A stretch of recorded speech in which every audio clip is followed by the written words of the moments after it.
They brought him in on a hovergurney with a bag over his head, standard for execution row, but no one could figure out why. He wasn't in chains. He wasn't sedated. He wasn't even bruised. Just calm. Like someone walking into a dentist appointment. The arena's security chief leaned over to the commentator and whispered, "Why the bag?" The commentator, half drunk on his sixth glass of Galaxian mead, shrugged and muttered, "Maybe they're trying to spare him the shame of seeing his own obituary." The Galactic arena of Triprime hadn't seen a sold-out crowd in decades. But today, not only was every seat packed, every Galactic broadcast channel was hijacked to show the fight live. Billions tuned in. And all of them expected one thing, a record-breaking death. Because the fighter introduced as Jace Riven of Earth had never been in a professional bout, had no known weapons, and, perhaps most damning of all, was from a planet still considered strategically primitive. The last time a human entered the arena, they cried and begged before the first punch landed. This one? He was smiling under the bag. As the restraints hissed open and the guards backed off faster than usual, the announcer's voice boomed through the arena. "And here he is, folks, the lamb to the slaughter, the man with NO stats, the walking apology, Jace Riven of the planet Earth." The crowd roared with laughter. Some booed. A few even chucked glow fruit at the force field around the ring. Jace stood motionless as the bag was yanked off his head. He blinked once at the blinding lights. Then smirked. In the opposite corner, Groxer the Dismemberer stretched his 8 limbs lazily. A favorite among the crowd, Groxer's combat history read like a horror novel, 17-time champion, undefeated, with a kill record so high the arena stopped updating it to save processing power. He was 3 times Jace's size and carried a tail blade rumored to slice through meteorite plating. Groxer licked his tusks and snarled across the ring. "Try to make it interesting, human. I haven't bled in weeks." Physics, a scrawny alien tech assigned to Jace just minutes before the match, was sweating through his goggles. He huddled in the handler's box, muttering to himself, "He's dead. He's super dead. Why assign me to him? I'm just here on a scholarship." The other handlers placed bets on how long Jace would last. The most generous one gave him 7 seconds. The bell rang. Jace didn't move. Groxer charged like a freight cruiser, 8 legs pounding the metal floor in a rhythmic quake. His tail curved into the air like a scorpion's, ready to strike with a sonic boom. The crowd held its breath. Physics screamed and ducked. And then, Groxer stopped. Not slowed. Not stumbled. Stopped. The massive beast shuddered, made a choking sound, then collapsed mid-sprint. Dust flew. Silence spread like wildfire. Jace hadn't taken a single step. He stood exactly where he had when the bell rang. Arms relaxed. Breathing steady. Then came the screaming. Not from Jace. From the medical bots.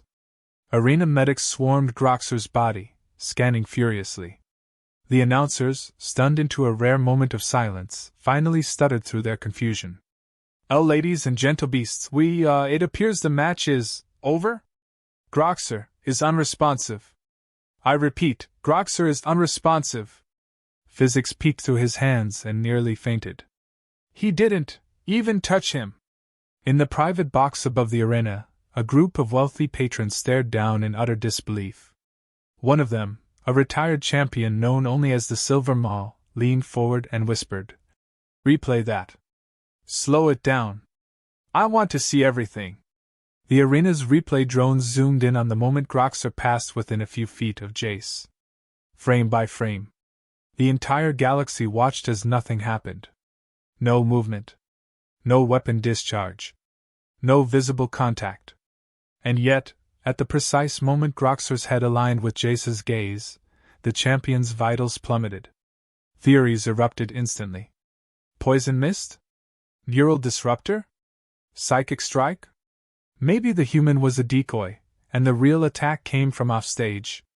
None of them fit. Arena rules banned all off-site tech interference, and the scanning showed no foreign substances or devices on Jace. Back in the locker zone, Physics cornered Jace in the decontamination corridor, still shaking. Okay. What the hell was that? Did you bribe the medbots? Is this one of those deepfake viral stunts? Are you even human? Jace simply looked at him and said, What would you do if the only way out was through the loudest door? Physics blinked. What does that even mean? Jace grinned and walked away. Meanwhile, caves bloomed like wildfire across social feeds and arena forums. Memes exploded. Groxer down became the top Galactic hashtag. Bookies demanded refunds. Fans demanded rematches. And on a quiet channel, encrypted and watched only by those who once sat in war rooms and black sites, a red alert silently pinged. Project Silo, echo detected. But the public didn't care. They were hooked. What was Jace? A cheat? A trick? A god? In the commentator's booth, still nursing his drink, the Galaxian announcer chuckled and said into the live mic, Well, folks, sometimes you go to the arena expecting blood. And instead, you find the guy who brought bleach. The next morning, posters of Groxer with XS over his eyes were being sold in the billions. Children were pretending to stand still and riven each other. A novelty dance called The Stare Down trended across 8 solar systems. Jace? He ate a sandwich alone in the green room, watching the news with a look somewhere between boredom and amusement. As he chewed, his eye briefly flickered blue, then red, then went back to normal. The next round would be harder. That was always the plan. But now, they were watching. The galaxy. The ghosts. And the ones who built him. All of them. And he was just getting started. The replay didn't help.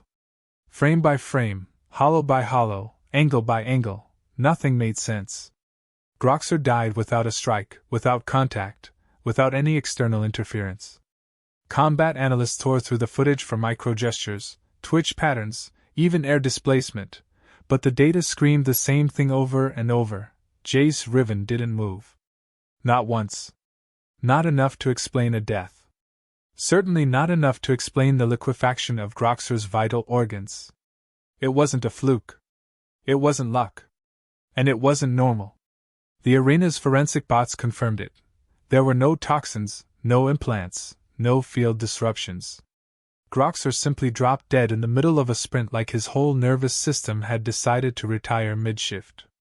Physics sat in a small data pod, replaying the footage for what had to be the 100th time, muttering under his breath and chewing on a stress wafer like it owed him money. It's not possible, he kept saying. It's not possible unless the laws of physics took a lunch break. The pod was cluttered with snack wrappers, energy drink tubes, and a stack of conspiracy brochures he never thought he'd actually find useful. He tried connecting with other techs to compare diagnostics, but no one wanted to talk. No one wanted to admit they had no idea what just happened. The arena prided itself on being the final word in galactic combat, the last place where raw power and skill decided outcomes. Jace Riven made all of it look staged. Back in the fighter wing, Jace sat quietly on his bench, shirt off, gaze steady, body entirely unremarkable. No scars, no tattoos, no implants, no cybernetic limbs. Just a human man with calm eyes and a slow pulse. A medic tried to scan him for anomalies, and the scanner shorted out halfway through, sparking and cracking like it had just witnessed a crime. The medic backed off, trying to play it cool, but Jace gave him a look, a slow, piercing glance that lasted 2 seconds too long, and the poor alien excused himself to throw up in a janitorial sink. Physics burst into the room like he'd just solved a murder. Okay, listen, I have theories. Well, not my theories, technically. Fringe stuff. Dangerous fringe stuff. Stuff that gets you kicked out of symposiums and banned from sponsored labs. But it's the only thing that fits. He held up a data pad, hands trembling with excitement, and just a pinch of fear. Jace didn't look up. Ever heard of Project Silo? Physics asked. You probably haven't. Most of it was buried in Terran archives under 12 layers of encryption. Supposedly some failed Earth experiment about sensory warfare. Soldiers train not with weapons, but with perception manipulation. Not illusions, no holograms or tech. Real, biological, in-brain hacking. Using modified neural optics and acoustic harmonics to destabilize opponents. Jace finally spoke, calm and cool like someone ordering breakfast. Failed experiment, huh? Physics hesitated, then sat down across from him. The official reports say it was scrapped after the first prototype batch. Said all participants either died, lost sanity, or went rogue. But that doesn't explain the faint echo signature you gave off in the arena. A very specific type of retinal pulse. Not visible to most species. But it hit Groxer dead center, didn't it? Overstimulated his limbic system. Fried his internal regulators. The perfect silent kill. He took a shaky breath. You didn't dodge him. You deleted him. Jace didn't answer. Instead, he picked up a bottle of water and drank. Physics took the silence as permission to keep going. Here's the kicker, he said, tapping rapidly on his pad. Every single documented case of Project Silo ended in collapse. One operative disappeared off-world just before the plug got pulled. Vanished from Terran records. Rumor was he was too dangerous to kill and too unpredictable to use. He pointed at Jace. I think that was you. Jace looked at him, just for a moment. Not a glare. Not even annoyance. Just recognition. Then he said, Why do you think I agreed to come here? Physics blinked. Wait, you volunteered? But the arena drafts randomly. That's the whole point. No, Jace said. That's what they tell the public. But the arena accepts voluntary submissions from special sources. The kind of submissions that come with political silence clauses and backdoor access. He leaned forward just slightly, enough to make Physics unconsciously pull back. I came here because this place is dirty. The arena isn't just about entertainment. It's a culling machine. A cover-up. An execution theater for anyone the Galactic elite wants gone without paperwork. Physics felt a wave of nausea. You're saying the champions aren't always volunteers? Some are, Jace said. The rest? Dissidents. Threats.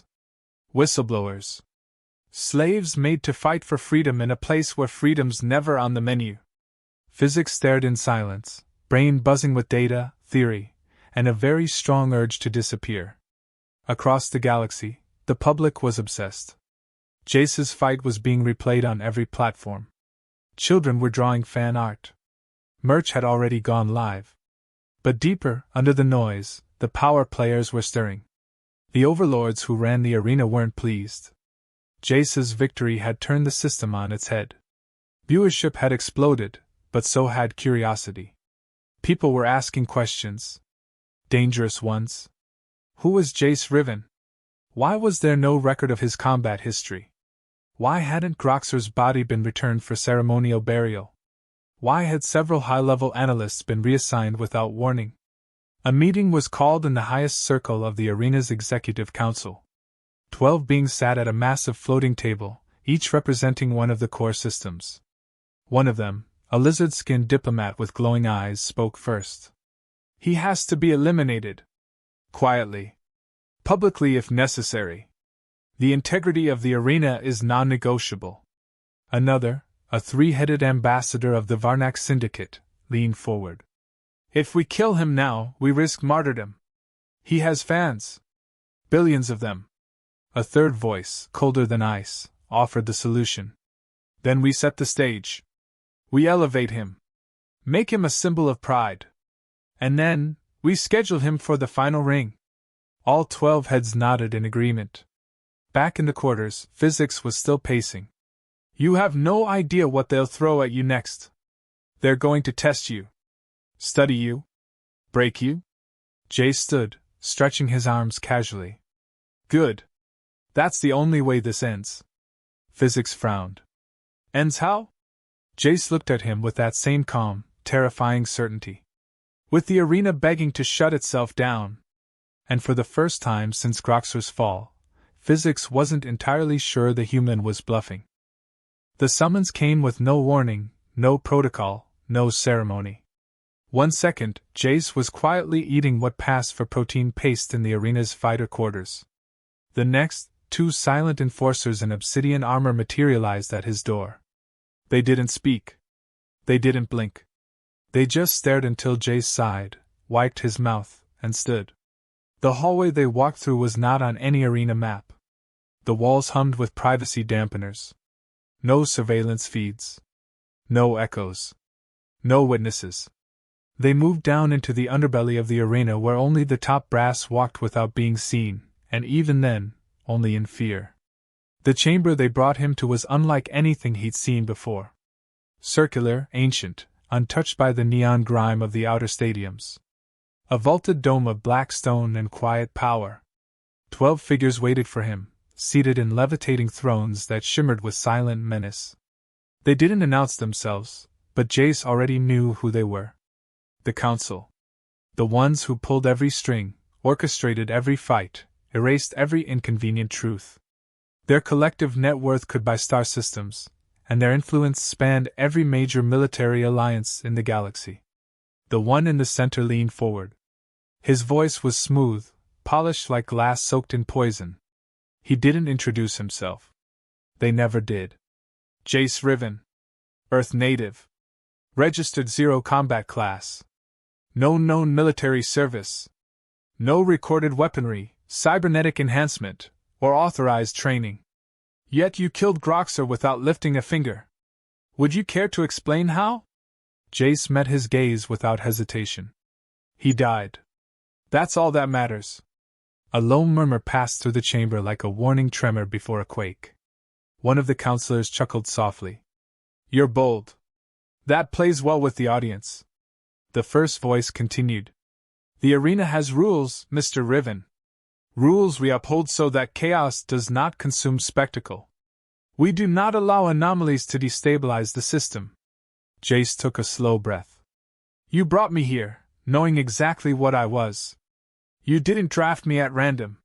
Someone in this room sent the invitation. That landed like a hammer in the room. The council's posture shifted subtly.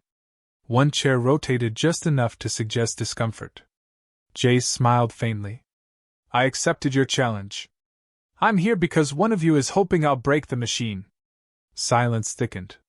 The tension in the room pulsed like an artery.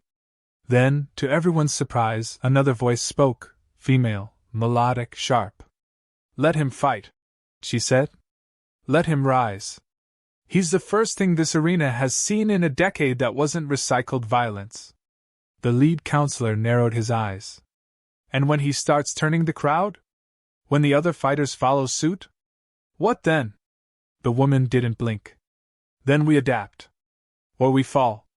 Jace stepped forward. You're going to throw more at me. Stronger. Faster. Weirder. That's fine. But understand this, I'm not here to win. I'm here to bury this place. Another laugh. But it wasn't mocking. It was amused. Intrigued. Dangerous. The council waved a hand, and Jace was dismissed without further comment. The guards returned and led him back to his quarters, but he could feel it in the air. The rules were changing. Back in the tech bay, physics was losing his mind. The data leaks were coming faster now. Files with old names, old images, blurry reports from Earth's forgotten past. Project Silo. Visual warfare. Cognitive collapse training. Pulse emitter optics. He stared at a single file titled Subject 0, Status, Unconfirmed Termination. The image was pixelated, but the posture, the smirk, even the way he leaned slightly off-center, it was Jace. 15 years younger, maybe, but undeniably him. Physics slammed his tablet down and ran straight to Jace's room. He didn't knock. You're not just ex-military. You're a ghost. You're a blueprint that never made it to the battlefield because the battlefield got scared. You're a living weapon that no one wanted to admit existed. Jace didn't deny it. He just raised an eyebrow and said, And you? Physics hesitated, then sighed. Apparently the idiot that stuck around to help. Jace chuckled. You're doing fine. Physics stepped closer, lowering his voice. They're building something. The next match isn't just a fight. It's a spectacle. 12 warriors. Each from a different system. Each with a championship under their belt. They're calling it the Clash of Crowns. And you're the wild card. Jace nodded. They want to break me in front of everyone. They want to study you. See if they can replicate you. And if not, end you. Across the arena, whispers spread like gas leaks. Fans began carving Riven's symbol into their gear. A silent cult was forming in the stands. Fighters refused to warm up near him. Some stared from a distance. Others avoided his gaze altogether. One by one, the champions were introduced for the next event. Massive creatures with plasma lances, gravity whips, hive mind dueling protocols. One fighter was entirely composed of living crystal that refracted laser light into blades. Every single one was lethal. Every single one had already killed dozens, if not hundreds. And every single one had already watched the footage of Groxer's fall in terrified silence. On the day of the match, the arena erupted with madness. A new record in viewers. A global holiday declared across 4 systems. Jace stood in the center of the ring, staring at the 12 fighters circling him. They snarled. They hissed. Some laughed. But none of them moved first. None of them wanted to be Groxer. Physics watched from the control booth, fingers trembling over the console. He had done more than observe. Over the last 2 days, he'd hacked the arena's server spine, planted virus breadcrumbs into the commentary feed, and wired Jace's biopulse data to an open channel. He was done being a bystander. If Jace was going to flip the table, physics was going to give him the matchsticks. The bell rang. None of the fighters moved. Jace took one step. Just one. The crystal warrior cracked. Not metaphorically. Literally. The creature's shimmering limbs fissured and collapsed inward like a pane of frozen glass under pressure. One of the hive duelist twins screamed and clutched their head, screaming in stereo. A third fighter threw down their weapon and sat cross-legged, whispering something about absolution. The crowd didn't cheer. They didn't boo. They just watched, stunned, as one man began dismantling legends without a single punch. Jace looked around the ring.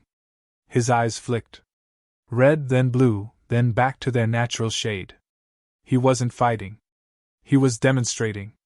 A quiet, brutal message. Physics whispered into his mic, a private frequency only Jace could hear. They're watching from above. The whole council. Every feed's active. Jace tilted his head toward the highest box in the stadium. His lips barely moved. Then let them see what they built. The broadcast was supposed to be the most watched event in the history of the Galactic Arena. Billions across the galaxy tuned in, expecting blood, triumph, and maybe a little fear. But what they got was something none of them could process. The 12 champions sent to face Jace Riven had barely managed to last longer than a pre-fight promo. Some had fallen before even engaging. Others had surrendered outright. And one had simply walked out of the arena, dropping his weapon and bowing before the human before disappearing into the shadows. It wasn't just a fight, it was a statement. A system-breaking, silence-inducing reckoning that nobody had planned for and even fewer were ready to accept. In the control center of the arena, emergency protocols were lighting up like a supernova. Commentary feeds glitched, cut to static, then flicked back on with a half-second delay. Spectator drones hovered in place, uncertain whether to capture footage or shut down. Dozens of executive officers shouted over one another, fingers jabbing at hollow consoles. But none of their panic reached the crowd, not yet. To the viewers, everything was still part of the show. Physics sat in the corner of the tech pit, eyes wild, hands flying over the stolen admin interface he'd managed to install during the chaos. He was breaking open encrypted files, backdoor logs, and secret communications between the arena and several military alliance systems. What he found wasn't just damning, it was explosive. The arena hadn't just been a coliseum for sport. It had become a tool. A surgical tool used to remove problems, control populations, test weapons, and monitor resistance across the stars. The champions who lost their lives hadn't been warriors by choice. Many had been rebels, dissidents, witnesses. Jace hadn't just unbalanced the entertainment, it was clear now. He had targeted the heart of a centuries-old lie. In the ring, Jace stood alone. The 12 champions lay scattered, not all dead, some merely broken, others paralyzed by something invisible. No blood. No gory spectacle. Just complete and precise collapse. The crowd didn't roar this time. They murmured. A slow wave of confusion rippled through them. They had cheered Groxer's dominance. They had worshipped the brutality of the Hive twins. But this felt different. This didn't feel like a show. It felt like a warning. The announcers, both panicked and unsure, tried to salvage the broadcast. And there you have it, folks. Another, stunning display from Earth's own wildcard, Jace Riven. 12 champions down and, what's that? Yes, unprecedented tactics indeed. No one was buying it. From the luxury skybox high above, the council watched in stone silence. Some leaned forward. Others leaned back. But all of them now understood they had miscalculated. Jace Riven wasn't playing the game. He was ending it. One of them, the same cold-voiced strategist who had once argued for Jace's public elimination, finally broke the silence. We either shut him down or we shut the arena. There is no third option. Another counselor, younger and more politically savvy, interjected. If we silence him now, we risk him becoming a myth. A martyr. Billions have already seen what he can do. A third voice like cracking ice, whispered. Then we control the message. Let the crowd believe he's an agent of justice. Let them believe we're the ones who chose this path. They all turned to the final seat, the oldest among them, the one who rarely spoke. What do we do? Someone asked.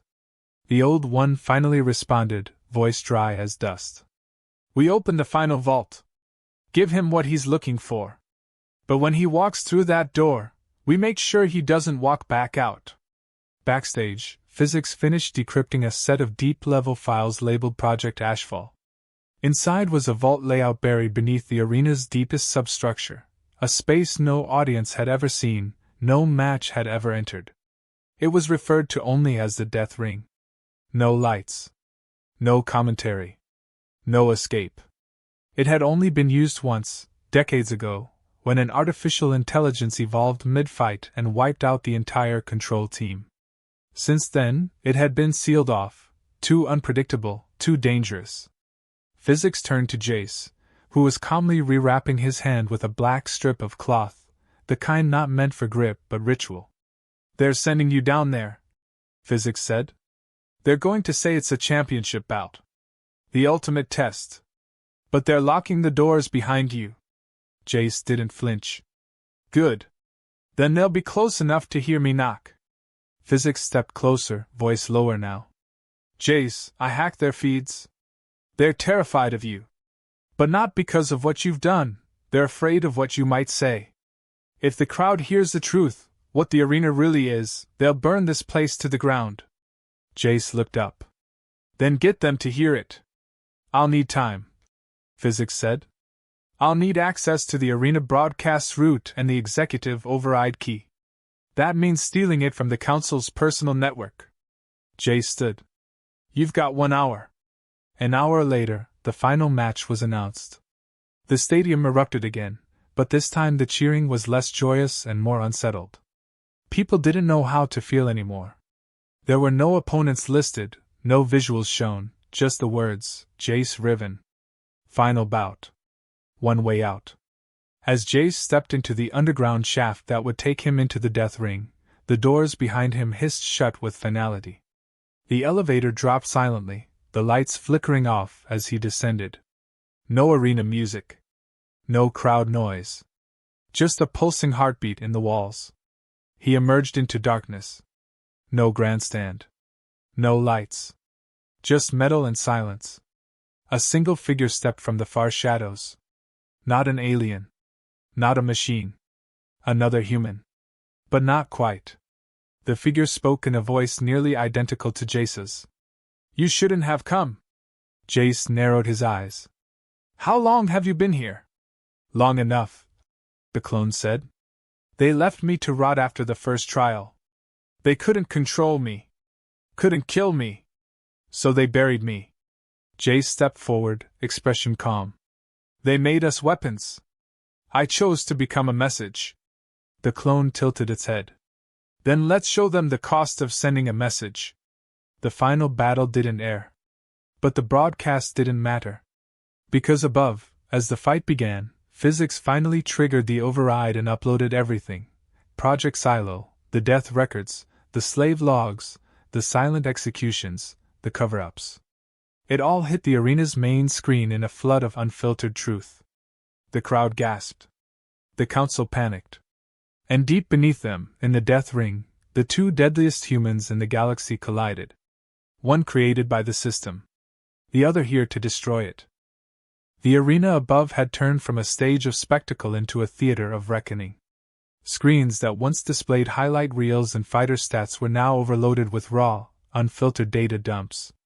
Surveillance footage of prisoners being dragged into training cells, classified memos detailing illegal experiments, corrupted betting algorithms, falsified deaths, and discreet executions, all of it projected onto every holowall and live feed with no filter, no edits. The silence that followed wasn't the awe of spectatorship. It was the horror of realization. The Galactic Arena had never been a monument to strength. It had been a machine of control, a factory of erasure wrapped in the illusion of glory. In the council's skybox, panic overtook decorum. Alarms blared. Emergency protocols flickered and failed as their personal systems were overridden. One of the counselors attempted to sever the feed by voice command, but the network refused to recognize authority.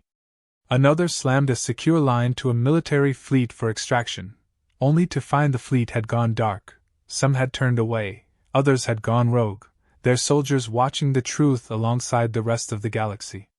For the first time in generations, the Council realized they no longer controlled the narrative. The arena wasn't just bleeding spectacle, it was hemorrhaging secrets. Physics sat alone in the broadcast core, fingers bleeding from where he'd pulled wiring and rewired the override manually. Smoke drifted from the hacked console, sparks leaping with every pulse. He wasn't a revolutionary, not by birth. But in that moment, he'd become one by necessity. He knew the price for what he'd done. But he also knew he'd just helped take the most protected lie in the galaxy and drag it into the daylight.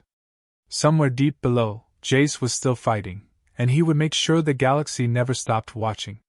In the death ring, the battle between Jace and the clone, his mirror, his shadow, raged in silence. No lights, no audience, no distractions. Just two men molded by the same hands, trained to kill without sound, to conquer without movement. The clone was faster. Years spent in isolation had pushed its evolution into something sharper, more violent. Where Jace used precision, the clone used rage. It attacked with the fury of betrayal, the venom of abandonment.